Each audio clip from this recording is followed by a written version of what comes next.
السلام علیکم ورحمۃ اللہ وبرکاتہ۔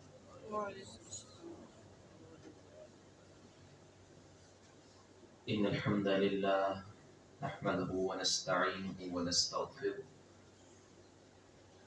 ونعوذ باللہ من شرور انفسنا وسیئات اعمالنا، من يهده الله فلا مضل له ومن يضلل فلا هادي له، واشهد ان لا اله الا الله وحده لا شريك له، واشهد ان محمدا عبده ورسوله، اما بعد فان خير الحديث كتاب الله، وخير الهدي هدي محمد صلى الله عليه وسلم، وشر الامور محدثاتها وكل محدثة بدعة وكل بدعة ضلالة وكل ضلالة في النار۔ يا أيها الذين آمنوا اتقوا الله حق تقاته ولا تموتن إلا وأنتم مسلمون۔ يا أيها الناس اتقوا ربكم الذي خلقكم من نفس واحدة وخلق منها زوجها وبث منهما رجالا كثيرا ونساء، واتقوا الله الذي تساءلون به والأرحام إن الله كان عليكم رقيبا۔ يا أيها الذين آمنوا اتقوا الله وقولوا قولا سديدا يصلح لكم أعمالكم ويغفر لكم ذنوبكم، ومن يطع الله ورسوله فقد فاز فوزا عظيما۔ اللهم نبّر بكتابك قلبي وشرح به صدري وأنطق به لساني بحولك وقوتك يا أرحم الراحمين۔ رب اشرح لي صدري ويسر لي أمري واحلل عقدة من لساني يفقهوا قولي۔ أعوذ بالله من الشيطان الرجيم، بسم الله الرحمن الرحيم۔ يا أيها النبي إنا أرسلناك شاهدا ومبشرا ونذيرا وداعيا إلى الله بإذنه وسراجا منيرا۔ لائق احترام محترم معزز سامعین، ہمارے ہاں کسی کے حسن کو چیک کرنا ہو تو ہم ظاہر دیکھتے ہیں۔ عربی کے اندر دو طرح کے الفاظ استعمال کیے جاتے ہیں کسی کو پرکھنے کے لیے، اس کے حسن کو جانچنے کے لیے، ایک خلق اور ایک خلق، یعنی خا کے پیش کے ساتھ اور زبر کے ساتھ۔ ویسے تو اصل معیار یہی ہے کہ کسی کے باطن کو ہی دیکھا جائے، اس کے، کیونکہ اللہ رب العزت کے ہاں بھی باطن پہ فیصلے ہوتے ہیں کہ بندہ اندر سے کیسا ہے۔ ظاہر سے تو وہ جتنا مرضی خوبصورت ہے، بنا سجا ہوا ہے۔ نبی کریم صلی اللہ علیہ وسلم نے یہ بات ایک ارشاد فرمایا کہ کسی بھی عورت کے ساتھ 4 چیزوں کی وجہ سے شادی کی جاتی ہے۔ ایک تو اس کا حسب نسب ہوتا ہے، اور دوسرا اس کا مال و دولت، اور تیسری چیز یہ ہے کہ اس کا حسن دیکھا جاتا ہے، اور چوتھی چیز ہوتی ہے دین۔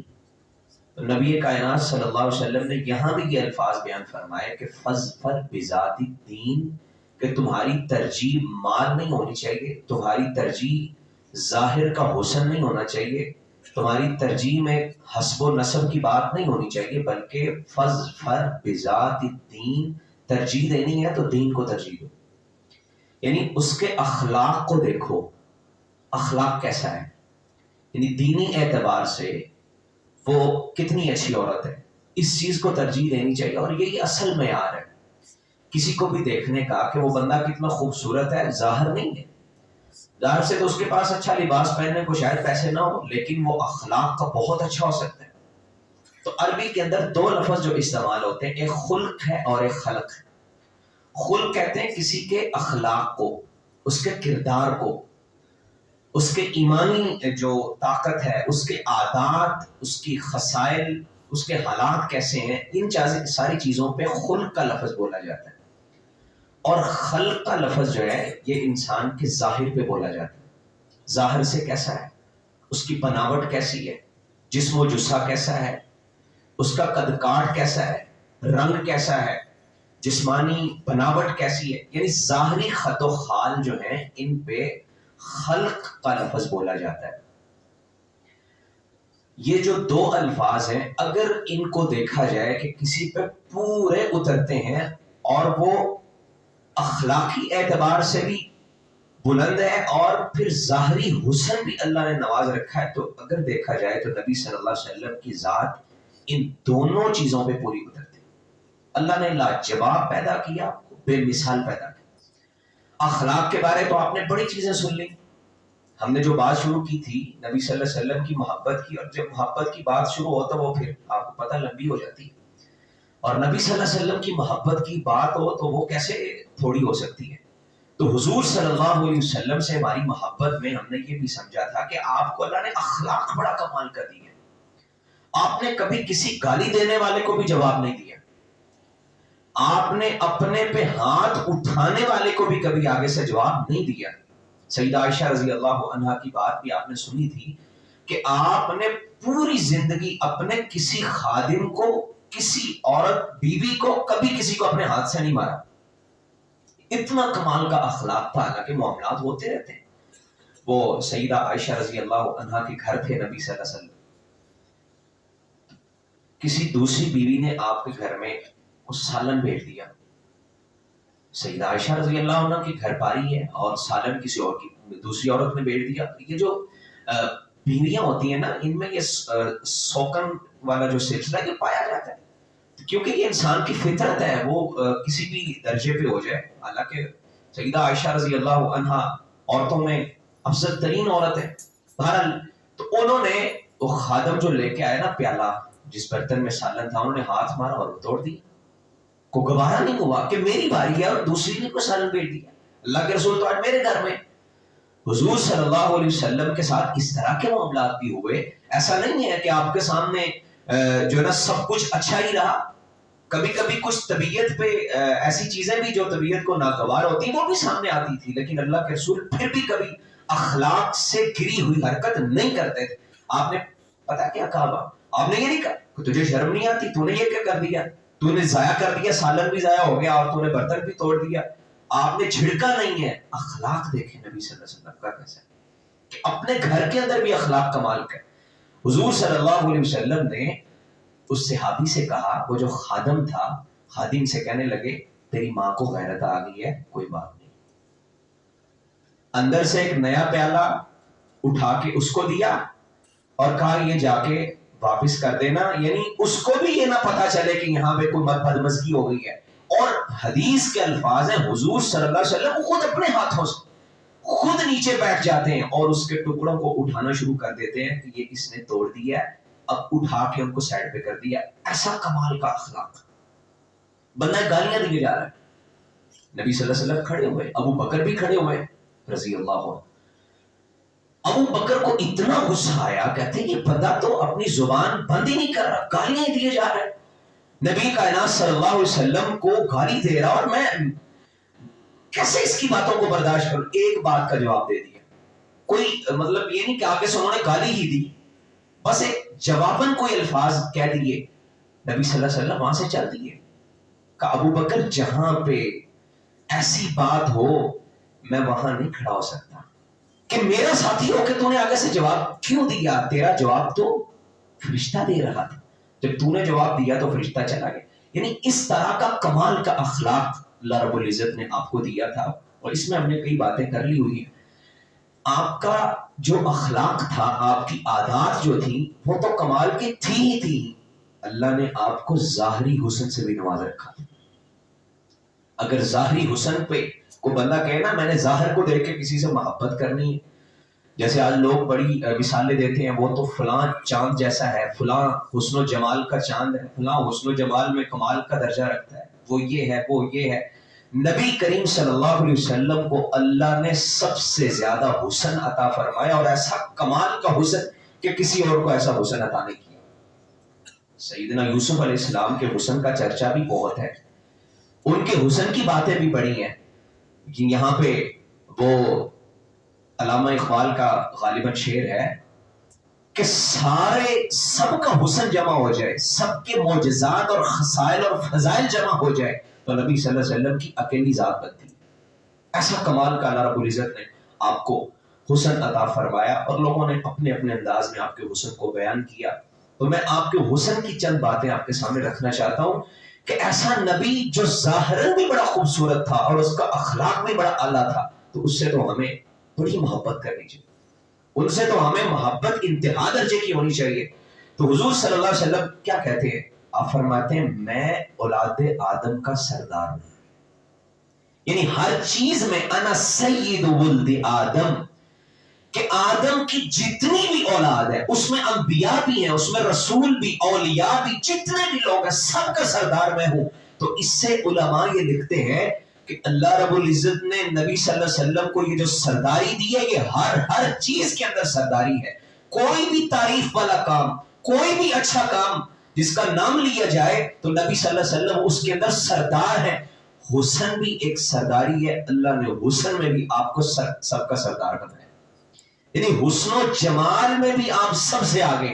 اور قرآن مجید کی جو آیت میں نے آپ کے سامنے پڑھی ہے، وَسِرَاجًا مُنِيرًا، چمکدار روشن چہرے والا آپ کو بنایا، بڑا حسین و جمیل اللہ رب العزت نے آپ کو بنایا، بڑا خوبصورت بنایا۔ اللہ اکبر! اور کیسا حسن تھا! کئی لوگ ایسے بھی تھے جنہوں نے آپ کی دعوت کھلی سنا۔ میں آپ کے سامنے کھڑا ہوں، آپ کو بات کر رہا ہوں کہ یہ حدیث ہے، یہ قرآن کی آیت ہے، دلائل دے رہا ہوں آپ کو۔ کچھ ایسے لوگ بھی تھے جنہوں نے نبی کریم صلی اللہ علیہ وسلم سے ایک بھی دلیل نہیں مانگی، انہوں نے آپ سے حدیثیں نہیں سنی، انہوں نے قرآن کی آیات نہیں سنی، نبی صلی اللہ علیہ وسلم کے دروس میں شرکت نہیں کی ہے، بس ایک دفعہ آپ کا چہرہ دیکھا اور چہرہ دیکھ کے مسلمان ہو گئے۔ عبداللہ بن سلام یہودیوں کے بہت بڑے سردار تھے، اور لوگ ان کو کہا کرتے تھے، کہتے تھے عبداللہ تو ہمارا سردار ہے اور ہمارے سردار کا بیٹا ہے، اور انت اعلمنا، تو ہمارا عالم ہے اور ہمارے سب سے بڑے عالم کا بیٹا بھی ہے۔ اتنا کمال کا ان کو مقام دیا ہوا تھا اللہ رب العزت نے یہودیوں کی نگاہ۔ تو وہ جب ان کو پتا چلا کہ نبی صلی اللہ علیہ وسلم نے نبوت کا دعویٰ کر دیا ہے، وہ کہتے ہیں میں کسی وجہ سے مکہ نہیں جا سکا، مدینہ میں انتظار کرتا رہا کہ آئیں گے دیکھ لیں کہ کون ہے۔ کہتے ہیں ایک دن شور ہوا کہ مدینے میں کوئی جو ہے نا وہ قافلہ آ رہا ہے، میں بھی باہر نکلا، میں نے سب سے پہلے نبی صلی اللہ علیہ وسلم کے چہرے کو دیکھا، اور حدیث کے الفاظ کیا ہے، وہ کہتے ہیں میں نے کچھ بھی آپ سے نہیں سنا، میں نے کوئی دلائل کی جو ہے نا آپ سے بات نہیں کی، میں نے یہ نہیں پوچھا کہ آپ کون سی تعلیم لے کے آئے ہیں، آپ نے کہ آنے کا مقصد کیا ہے، آپ کو کیا پیغام دے کے اللہ نے بھیجا ہے۔ کہتے صرف چہرہ دیکھا اور زبان سے یہ پکار اٹھے ان وجہہ لیس بوجہ کذاب، کہ یہ چہرہ ایسا ہے، یہ چہرہ کسی جھوٹے انسان کا ہو ہی نہیں سکتا۔ اتنا کمال کا حسن اس چہرے پہ، یہ بندہ کبھی بھی جھوٹا نہیں ہو سکتا۔ کہتے چہرے کو دیکھ کے میں مسلمان ہوں، ایسا حسن اللہ رب العزت نے آپ کو عطا فرمایا۔ اور نبی کریم صلی اللہ علیہ وسلم کے حسن کو بڑے لوگوں نے اپنے اپنے اندازوں میں بیان کیا ہے۔ اللہ اکبر! آپ کے حسن کی تاثیر کو علماء نے، محدثین نے اپنی کتابوں میں بیان کیا کہ حسن کی تاثیر کتنی تھی۔ یہ بھی تاثیر ہے کہ چہرہ دیکھا اور مسلمان ہو گئے، اور انہوں نے تو یہ کہا نا کہ جھوٹا نہیں ہو سکتا۔ ابو رافع نے اس سے بھی کمال کی بات کہی تھی۔ ابو رافع بڑا ذہین اور فطین انسان تھا، اور قریش کے جو سردار تھے ان کو بڑا مان تھا کہ ابو رافع بڑا فصیح و بلیغ انسان ہے، اس کو زبان پہ بڑا عبور ہے، اور یہ بڑا جو سمجھدار بندہ ہے، اس کو بھیجو ڈائلاگ کرنے کے لیے، نبی صلی اللہ علیہ وسلم سے مذاکرات کرنے کے لیے اس کو بھیجو۔ ابو رافع کہتے ہیں میں آ گیا نبی صلی اللہ علیہ وسلم کے پاس، اب آپ سے مذاکرات کرنے آیا ہے، کوئی جو ہے نا وہ درمیانی رستہ نکلے آپ ہمارے معبودوں کی کبھی عبادت کر لیں، کبھی ہم آپ کی بات مان لیتے ہیں، تو اس طرح کا کوئی راستہ نکال کے ہم اختلافات کو ختم کرنے کی بات کرتے ہیں۔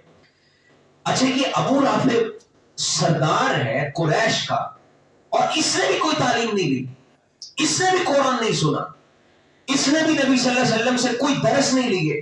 کہتا ہے میں جیسے ہی جو ہے نا وہاں پہ پہنچا، بڑا معاملہ فہم انسان تھا، بڑا زیرک انسان تھا، تو میں جب کہتا وہاں پہ پہنچا تو نبی کریم صلی اللہ علیہ وسلم صحابہ کے درمیان بیٹھے ہوئے تھے، اور یوں لگ رہا تھا جیسے ستاروں کے جھرمٹ میں چاند نکل آیا ہو۔ اللہ، تب میں نے دیکھا کہ یہ کمال کا چہرہ، ایسا حسن و جمال۔ اچھا جو الفاظ انہوں نے بیان کیے وہ کیا تھا؟ کہتے ہیں فلما رأیت رسول اللہ صلی اللہ علیہ وسلم القی فی قلبی الاسلام۔ کہتے ہیں جیسے ہی میں نے آپ کے چہرے انوار کو دیکھا کہ صحابہ کے جھرمٹ کے درمیان آپ کیسے چاند کی طرح چمک رہے ہیں، اور یہ جو معاملہ فہم انسان ہے، یہ بڑا ذہین انسان ہے، اس کو اس لیے بھیجا ہے کہ کسی کے داؤ پیچ میں نہ آ جائے، کسی کی باتوں میں آ کے کہیں یہ گمراہ نہ ہو جائے۔ کسی اور کو بھیجیں گے تو وہ اپنی باتوں میں پھنسا لیتا ہے، لوگ کہتے ہیں وہ بڑا جادوگر، وہ بڑی ایسی باتیں کرتا ہے کہ بندہ اس کی باتوں میں الجھ جاتا ہے۔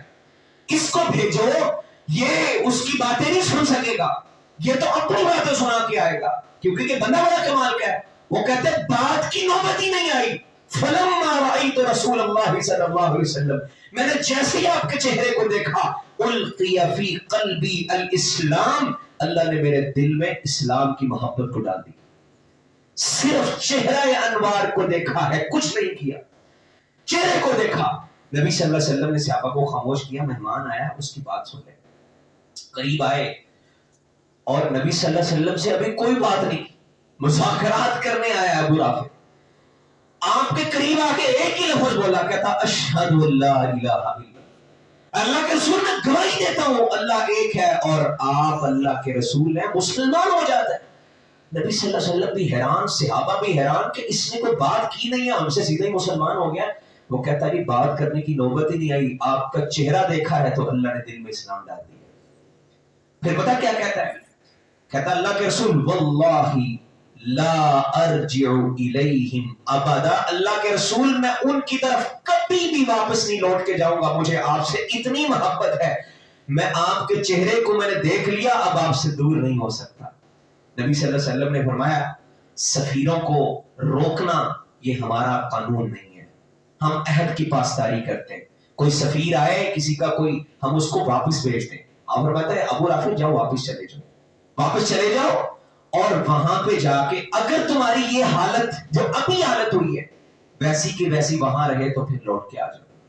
اور ابو رافع کیسے ہو سکتا تھا کہ آپ کے حسن و جمال کو بھول جاتا؟ آپ کے حسن کی تاثیر اتنی کمال کی تھی کہ ابو رافع وہاں بھی نہیں ٹکا، واپس آ گیا، اللہ کے رسول آپ کا غلام بن گیا۔ اللہ اکبر۔ تو نبی صلی اللہ علیہ وسلم کے حسن کی یہ تاثیر ہے، اسی لیے آپ نے کہا جس نے مجھے دیکھ لیا لا تمس النار، جس نے مجھے دیکھا مسلمان ہونے کی حالت میں، ایمان کی حالت میں، اس کو کبھی بھی آگ نہیں چھو سکتی۔ جس نے مجھے دیکھ لیا اور ایمان کی حالت میں دنیا سے چلا گیا، اس کو کبھی آگ نہیں چھوئے گی، اور جس نے مجھے دیکھنے والے کو دیکھ لیا اور وہ بھی ایمان کی حالت میں دنیا سے چلا گیا، اس کو بھی کبھی آگ نہیں چھوئے گی۔ آپ کے حسن کی تاثیر کو اللہ نے اتنا آگے تک پہنچایا کہ دیکھنے والے بھی آپ کے جو ہے نا وہ حسن کو دیکھنے والوں کو بھی اللہ نے نواز دیا۔ اللہ اکبر۔ نبی کائنات صلی اللہ علیہ وسلم حضرت جابر نے بڑی پیاری بات کہی کہ نا حسن و جمال آپ کو کیسا اللہ نے دی۔ کہتے ایک رات میں نے دیکھا اللہ کے رسول علیہ حلۃ حمراء، آپ نے سرخ جبہ زیب تن کیا ہوا ہے اور سرخ چادر ہے نبی صلی اللہ علیہ وسلم پہ۔ کیسے لگتے ہوں گے کمال کے؟ صحابہ کتنے خوش نصیب تھے جو نبی صلی اللہ علیہ وسلم کو قریب سے دیکھا کرتے، جو نبی صلی اللہ علیہ وسلم کے حسن کا جو ہے نا وہ دیدار کیا کرتے تھے۔ اللہ ہم سب کو آپ کا دیدار نصیب کرے، اللہ ہم سب کو آپ کا جنت میں ساتھ نصیب فرما دے۔ نبی صلی اللہ علیہ وسلم کے سامنے بیٹھے ہوئے کہتے میں نے دیکھا رات کا وقت ہے اور رات بھی 14ویں رات ہے، چاند چمک رہا ہے، لوگ کہتے ہیں جی چاند بڑا حسین و جمیل ہے، چاند سے جو ہے نا وہ تشبیہ دی جاتی ہے فلاں چاند جیسا فلاں چاند جیسا. تو کہتے ہیں میں نے کہا آج دیکھو تو صحیح نبی صلی اللہ علیہ وسلم کو چاند کے ساتھ ذرا ملا کے. تو کہتے ہیں میں ایک نظر آپ کی طرف دیکھتا ایک نظر چاند کی طرف دیکھتا. نبی صلی اللہ علیہ وسلم کو دیکھا تو آپ کا چہرہ جو ہے نا وہ سرخ کپڑوں سے باہر تھا, باقی سارا جسم آپ نے ڈھکا ہوا تھا, اور سرخ لباس اور اس میں حسن و جمال کا چاند ایک نیچے زمین پہ دمک رہا ہے اور ایک آسمان پہ دمک. کہتے ہیں میں نبی صلی اللہ علیہ وسلم کو دیکھتا دونوں ہی چاند ہے, ایک زمین کا چاند ہے اور ایک آسمان کا چاند ہے. کہتے ہیں میں کبھی اس کو دیکھتا کبھی اس کو دیکھتا. اللہ اکبر. اور نتیجہ کیا نکالا؟ کہتے ہیں وَأَحْسَنُ مِنْكَ لَمْ تَرَ قَطُّ عَيْنِي وَأَجْمَلُ مِنْكَ لَمْ تَلِدِ النِّسَاءُ. وہ کہتے ہیں میں اس نتیجے میں پہنچا کہ آسمان کے چہرے کو بھی اگر حسن ملا ہے تو آپ کے چہرہ انوار سے ملا ہے, آپ کا مقابلہ چاند نہیں کر سکتا. ایسا کمال کا حسن اللہ نے دیا. اور شاعر نے کیا کہا؟ ایسا ہے کہ جیسے اپنے ہاتھوں سے بنا ہو, اور کسی ماں نے آپ جیسا حسین و جمیل جنا ہی نہیں. ایسا کمال کا حسین و جمیل اللہ نے پیدا کیا. اور حضرت صبان رضی اللہ تعالی عنہ وہ کہتے ہیں میں جب تک آپ کو دیکھتا نہیں ہوں آپ مجھے سکون ہی نہیں پڑتا, مجھے چین نہیں پڑتا. میں آپ کے حسن کو دیکھ کے سکون میں آتا ہوں. اور غزوہ احد کے موقع پہ بھی ایک عورت تھی نا, دوڑتی ہوئی آئی, بھاگتی ہوئی آئی. کسی نے کہا کہاں جا رہی ہو؟ چونکہ غزوہ احد میں آپ کو پتا بدمزگی ہو گئی, وہ صحابہ جن کو آپ نے درے پہ کھڑا کیا تھا درے پہ وہ نیچے آ گئے, تو بڑے مسائل پیدا ہو گئے.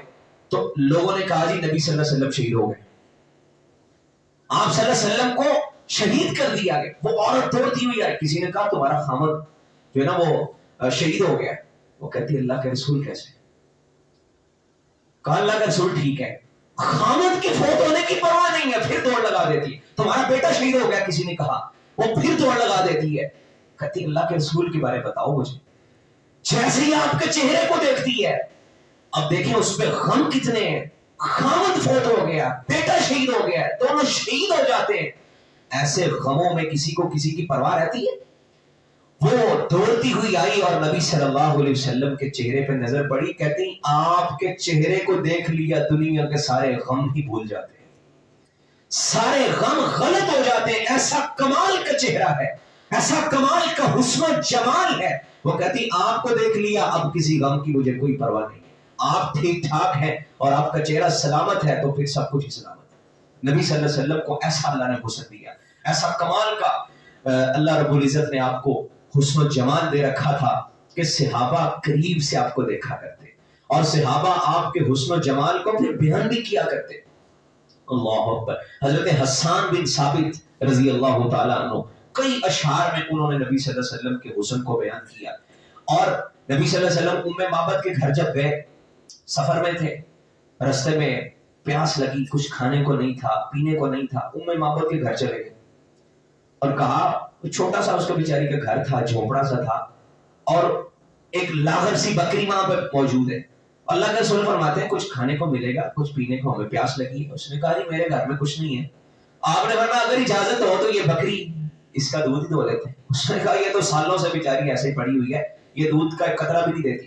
نبی صلی اللہ علیہ وسلم نے ہاتھ پھیرا, اس بکری کے تھنوں میں ایسے دودھ آ گیا جیسے وہ جو ہے نا اس نے کتنے دنوں کا دودھ سنبھال کے رکھا ہوگا. اور ام معبد کی قسمت کے کیا کہنے, اللہ کے رسول ان کے گھر میں تشریف لے گئے اور آج تک اس کے گھر کے بھی چرچے ہو رہے ہیں. اس کا گھر کا تذکرہ بھی احادیث کے اندر ملتا ہے, اس کے گھر کا تذکرہ بھی بڑے کمال الفاظ میں کیا جاتا ہے. اور ام معبد نے پھر بڑا کمال کا نقشہ کھینچا.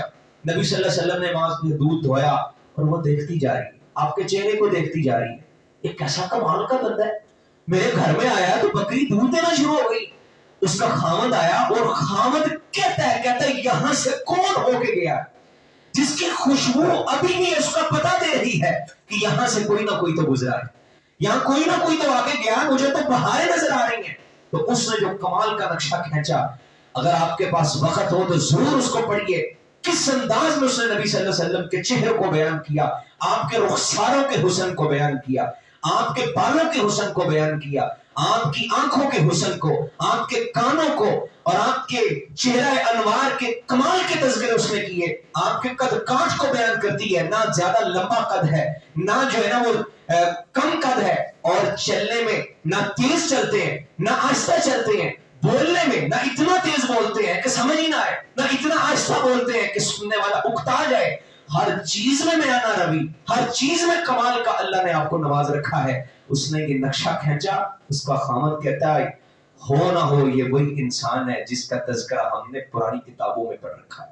دونوں خامد اور بیوی نبی صلی اللہ علیہ وسلم کو ڈھونڈتے ڈھونڈتے آپ کے پیچھے آتے ہیں اور اسلام قبول کر کے ہمیشہ کے لیے جنتی ہو جاتے ہیں. آپ کے حسن کی تاثیر ایسی کمال کی، ایسا زبردست حسن اللہ رب العزت نے آپ کو دیا. اللہ اکبر.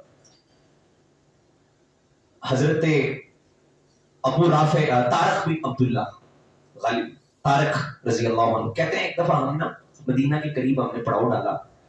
بڑی پیاری بات ہے، نبی صلی اللہ علیہ وسلم کے حسن کو دیکھیں کیسا حسن. کہتے ہیں مدینہ کے قریب ہم نے پڑاؤ ڈالا، ربضہ کے مقام سے ہم آئے تھے اور مدینہ کے قریب آ کے ٹھہر گئے. تو کہتے ہیں ایک شخص آیا ہمارے پاس اور اس نے آ کے کہا کہ یہ تمہارے پاس جو اونٹ ہیں ان کو بیچنا چاہتے ہو؟ اتبیعونی جملکم، اپنا اونٹ بیچنا چاہتے ہیں؟ جی بالکل بیچنا چاہتے ہیں، ہم تو بیوپاری لوگ ہیں، اسی طرح سے سودا کر کے اپنا گزر بسر کرتے ہیں، تو ہم اس کو بیچنا چاہتے ہیں. تو نبی وہ کہتے ہیں وہ شخص جو ہے نا وہ ہم سے باتیں کر رہا ہے، طے کر رہا ہے کتنے میں دو گے. تو ہم نے کہا جی قضا و قضا، اتنے اتنے ساع من تمر، اتنے سا کھجور ہمیں مل جائے تو ہم یہ اونٹ بیچ دیں گے. تو وہ کہتے ہیں ہم اس سے باتیں کر رہے ہیں اور اس بندے سے ڈیل فائنل ہوگی. اس نے کہا ٹھیک ہے اتنی کھجوریں میں تمہیں دیتا ہوں، یہ اونٹ مجھے دے دو. کہتے ہیں وہ بندہ لے کے اونٹ چلا گیا. ہم نے پیسے مانگے نہیں اسے، کھجوروں کا سودا ہوا لیکن کھجوریں لی نہیں. جب وہ نظروں سے اوجھل ہو گیا نا تو ہم ایک دوسرے کو کوستے پھر رہے، اوے یار تم نے اسے کھجوریں نہیں لی. سارے پریشان کرتے ہم سے بڑا بے وقوف ہی کوئی نہیں ہے. وہ بندہ ڈیل کر کے چلا گیا، اس نے کھجوروں کی پوری جو ہے نا وہ بات طے کی ہے لیکن دیا تو کچھ بھی نہیں ہے، اونٹ لے کے چلا گیا. کہتے اب کیا بنے گا؟ ایک عورت کہتی کیا ہوا؟ کہا ہم بے وقوف ہو گئے ہیں، ہم نے ایک بندے سے اس طرح سے معاملہ کیا ہے، کھجوریں اس کو ہم نے جو ہے نا اسے لی نہیں ہے، اپنا اونٹ دے دیا ہے، بس اس کو دیکھتے ہی رہے اور وہ اپنا اونٹ لے کے چلا گیا. وہ عورت پتہ کیا کہتی میں اس کی ضامن. آپ حیران ہوں گے، یہ عورت نہیں جانتی وہ کون ہے. کہتی میں ضمانت دیتی ہوں وہ شخص واپس آئے گا اور تمہاری کھجوریں واپس دے گا تمہیں آ کے، میں ضمانت دیتی ہوں.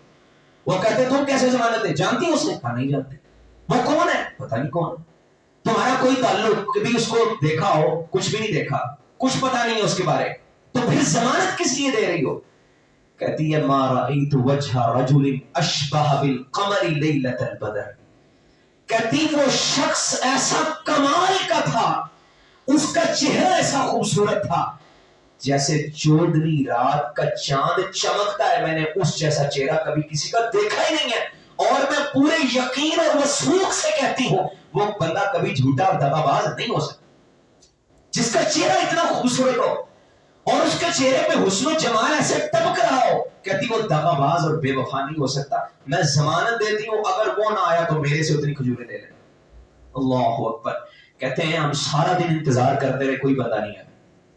عشاء کا وقت ہو گیا، عشاء کا وقت ہوا، ایک شخص آیا، اس نے کہا انا رسول اللہ، میں نبی صلی اللہ علیہ وسلم کا پیغام لانے والا ہوں. رسول کہتے ہیں پیغام کو، رسالہ، میسج کو. کہتا میں رسول اللہ، میں نبی صلی اللہ علیہ وسلم کا پیغام رسا ہوں، تمہارے ساتھ بات ہوئی تھی.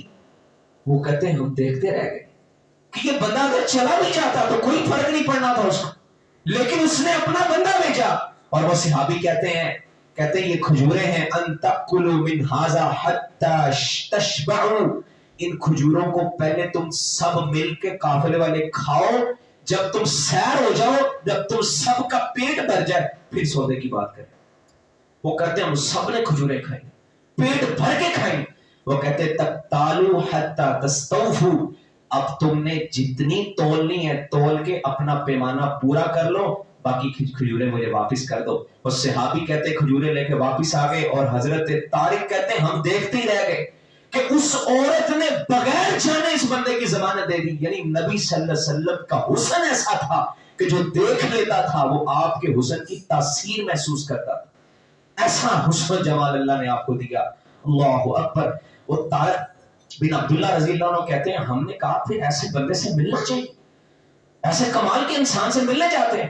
کہتے ہیں ہم مدینے کی طرف چلے گئے. سارا قافلہ مدینے کی طرف جو ہے نا وہ چلنا شروع کر دیتا ہے. جب ہم پہنچے فَإِذَا رَسُولُ اللَّهِ صلی اللہ علیہ وسلم قَائِمٌ عَلَى الْمِنبَرِ يَخْطُبُ.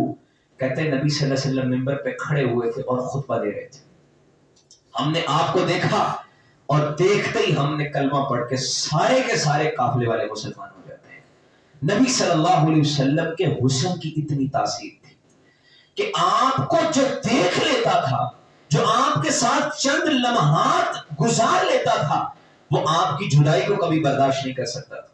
اور نبی صلی اللہ علیہ وسلم منبر پہ کھڑے ہو کے خطبہ دیا کرتے تھے نا, تو کھجور کا تنا, شاید اس کی بات ہم نے پہلے بھی کی ہو, کھجور کا تنا جو ہے نا وہ نبی صلی اللہ علیہ وسلم پہلے اس سے ٹیک لگا کے خطبہ دیا کرتے. اللہ کے رسول نے خطبہ جب منبر آنے کی وجہ سے اس کو چھوڑ دیا وہ رونا شروع کر دیتا ہے. اللہ اکبر. نبی صلی اللہ علیہ وسلم کا حسن, آپ کی خوبصورتی, اس کو ہر کوئی چاہتا ہے. یعنی جانور کیا, بے جان چیزیں جو ہماری نظر میں بے جان ہے وہ بھی نبی صلی اللہ علیہ وسلم سے محبت کیا کرتی تھی. تو ہم تو جاندار ہیں, ہم تو احساس رکھتے ہیں, ہمارے اندر تو جذبات موجود ہیں. تو اتنے خوبصورت نبی سے جس کا خلق بھی اچھا, جس کا خلق بھی اچھا, اس کے ساتھ ہمیں محبت ہونی چاہیے اور انتہا درجے کی محبت ہونی چاہیے. خالی خالی نعروں سے نکل کر اور رسمی باتوں سے نکل کر ہمیں حقیقی محبت کرنی چاہیے نبی صلی اللہ علیہ وسلم سے. اللہ کے رسول صلی اللہ علیہ وسلم کو جانور بھی آپ سے پیار کیا کرتے. آپ محتاج نہیں ہیں ہماری محبت کے. آپ کہتے ہیں ہم میرے سے پہاڑ بھی محبت کرتے ہیں, میں ایسے پتھروں کو جانتا ہوں جو مجھے سلام کیا کرتے ہیں. نبی صلی اللہ علیہ وسلم سے پتھر محبت کرے, آپ سے درخت محبت کرے, آپ سے جو ہے نا کھجور کا ایک تنا محبت کرے, جانور بھی آپ سے پیار کریں. ہم تو آپ کے امتی, ہمارے لیے تو آپ نے بڑا کچھ کیا ہے, تو ہمارا حق زیادہ بنتا ہے ہم آپ کے شوق رکھیں ملاقات کا, آپ سے محبت کریں اور حقیقی محبت کریں. حضور صلی اللہ علیہ وسلم آپ کے پاس ابو رمسا تیمی بیٹے کو لے کر آئے, اپنے بیٹے کو لے کر آئے کہ میں نبی صلی اللہ علیہ وسلم کے پاس لے کے جاتا ہوں, آپ اس کو کوئی تبلیغ کریں گے, کوئی بات چیت کریں گے. تو جیسے ہی ان کا بیٹا پہنچا نبی صلی اللہ علیہ وسلم کے پاس, کہتے ھذا واللہ رسول اللہ صلی اللہ علیہ وسلم. یعنی اس بیٹے کو اس لیے لے کے آئے کہ اس کو کوئی تبلیغ کریں گے, اسلام لے آئے, مسلمان ہو جائے. وہ کہتے میں بیٹے کو لے کے پہنچا, اس نے آپ کے چہرے کو دیکھا, بس حسن کو دیکھا ہے, اور ساتھ ہی کہتا ھذا واللہ رسول اللہ صلی اللہ علیہ وسلم. یہ چہرہ تو کسی رسول کا ہی چہرہ ہو سکتا ہے, اتنا حسین و جمیل چہرہ آپ نے کبھی دیکھا نہیں. یوسف علیہ السلام کو دیکھا تھا نا عورتوں نے, تو انہوں نے اپنی انگلیوں کو کاٹ لیا تھا. اللہ اکبر. سیدہ عائشہ غالباً کہا کرتی تھی, کہتی تھی انہوں نے تو اپنی انگلیوں کو کاٹا تھا, انہوں نے تو انگلیاں کاٹ لی تھی. نبی صلی اللہ علیہ وسلم کو جنہوں نے دیکھا ہے انہوں نے تو اپنے سینوں میں چھریاں چلوا لی ہیں اور کبھی بھی آپ پہ آنچ آنے کو برداشت نہیں کیا. جنہوں نے آپ کو دیکھ لیا پھر وہ کسی اور کی پرواہ نہیں کر سکتا, وہ تو اپنا سینہ کٹوا دیتا ہے, وہ تو اپنی گردن کٹوا دیتا ہے. نبی صلی اللہ علیہ وسلم کا حسن ایسا تھا, اس لیے وہ صحابی کو سولی پہ چڑھا دیا. اور ظالم کہتے ہیں بتاؤ تمہارا کیا خیال ہے, اگر تمہاری جگہ پہ تمہارا نبی ہوتا تو پھر یہ حالت کیسی ہے. یعنی یہ کتنا کٹھن معاملہ ہوتا ہے کہ بندے کے سامنے موت کھڑی ہوئی ہے, وہ کہتے ہیں ابھی بھی تم یہ لفظ بول لو کہ میری جگہ میرا نبی ہوتا تو چلو ٹھیک ہے میری جان بخش دو, تم کہہ دو گے تو تمہیں چھوڑ دیں گے. وہ کہتے کیا بات کرتے, سولی پہ چڑھا رہے ہو مجھے, اور مجھے تم نیزے مار رہے ہو, مجھے تم جو ہے نا وہ تیر مار رہے ہو, اتنی تکلیف دے رہے ہو, اور کہتے ہو یہاں پہ نبی ہوتا. یہ تو تکلیف کی انتہا ہے. تم نبی کی بات نیزوں کے سامنے کھڑے ہونے کی کرتے ہو, سولی پہ چڑھانے کی کرتے ہو. میں تو اتنا بھی گوارا نہیں کرتا کہ میرے محبوب کے پاؤں میں ایک کانٹا چبھ جائے. اللہ اکبر. میرے سے تو یہ بھی برداشت نہیں ہوتا کہ نبی صلی اللہ علیہ وسلم کو ایک کانٹا بھی کوئی لگا دے. مجھے تو اتنی محبت ہے آپ کے ساتھ, مجھے تو اتنا پیار ہے آپ کے ساتھ. جس نے آپ کے چہرے کو دیکھا وہ آپ کے حسن کی تاثیر کو محسوس کرتا رہا اور وہ نبی صلی اللہ علیہ وسلم کو ہمیشہ یاد کرتا رہا. اللہ ہم سب کو آپ سے حقیقی محبت پیدا کر دے. اللہ ہمارے دلوں میں جو صحیح محبت ہے وہ محبت حقیقی محبت رسمی چیزوں سے نکل کر جو اصل محبت ہے اللہ ہم سب کو وہ محبت نصیب فرما دے. اور نبی کریم صلی اللہ علیہ وسلم کی محبت کو اگر ہم مزید بھی بیان کریں تو بڑی باتیں ہیں. دیکھیں نا محبت کی بات شروع ہو تو ختم ہی نہیں ہوتی. تو نبی صلی اللہ علیہ وسلم کی محبت میں ہم نے بڑی باتیں کر لی ہیں. حضور صلی اللہ علیہ وسلم سے محبت والی بات ہم یہاں پہ ختم کرتے ہیں. اللہ ہم کو اپنے نبی سے صحیح محبت کرنے کی توفیق عطا فرما دے. آپ کی سیرت کو پڑھنے کی توفیق دے, آپ کی سیرت کو سمجھنے کی توفیق دے. نبی صلی اللہ علیہ وسلم کی محبت کا تقاضا ایک یہ بھی ہوتا ہے کہ آپ کا ادب کیا جائے اور آپ پہ درود پڑھا جائے. اس پہ بھی انشاءاللہ کبھی بات کریں گے کہ آپ کا ادب صحابہ کس طرح کیا کرتے تھے اور آپ پہ درود پڑھنے کے فوائد کیا ہے, درود پڑھنے کے جو ہے نا وہ کتنے ثمرات ہیں. تو درود کثرت کے ساتھ پڑھا کر, جمعہ کے روز تو نبی صلی اللہ علیہ وسلم نے فرمایا زیادہ درود پڑھا کرو. اور محبت کا یہ تقاضا بھی ہے, دیکھیں ہم نے تقریباً 6 جمعے پڑھائے محبت پہ, اس سے پہلے بھی آپ کی سیرت پہ کئی جمعے پڑھا دی ہیں. محبت کا تقاضا یہ بھی ہے کہ غلو نہ کیا جائے, جو آپ کی ذات ہے آپ کو اتنا بیان کیا جائے. دیکھیں محبت کی بات ہی 6 جمعوں میں پوری نہیں ہوئی ہماری, ابھی رہتی ہیں باتیں. تو اگر ہم صحیح باتوں پہ بھی آ جائیں تو آپ کی تو سیرت ختم ہی نہیں ہوتی, آپ کا تو مقام اور رتبہ ختم ہی نہیں ہوتا. چہ جائے کہ بندہ ضعیف چیزوں کو لے کے آئے, من گھڑت باتوں کو بیان کرے. اللہ ہمیں صحیح معنوں میں نبی صلی اللہ علیہ وسلم کی سیرت کو بیان کرنے کی, اس کو سمجھنے کی اور اس کے مطابق عمل پیرا ہونے کی توفیق عطا فرمائے. اقول قولی ھذا وآخر دعوانا الحمدللہ.